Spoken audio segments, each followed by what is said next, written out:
Hey everyone! If you're experiencing FPS drops while gaming and you're using the NVIDIA app, this guide will walk you through a few simple fixes that can help improve your performance. Let's get started.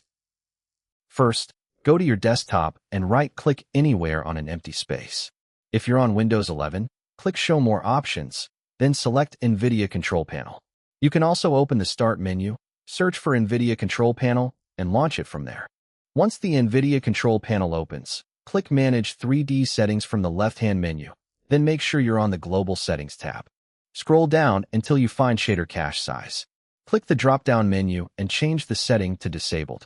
After making the change, click Apply in the bottom right corner. Now restart your computer. After your PC restarts, open the Start menu, search for NVIDIA, and launch the official NVIDIA app. Inside the app, click Drivers from the left-hand menu. Choose the appropriate driver from the drop-down list. If you mainly use your PC for gaming, select Game Ready driver. If you use your computer for creative work or general productivity, choose the Studio driver. Click Download, then install the latest driver once the download is complete. After the installation finishes, open the Start menu again and search for Disk Cleanup. Launch the application, then click Clean Up System Files. Scroll through the list until you find DirectX Shader Cache. Make sure the box is checked, then click OK followed by Delete Files.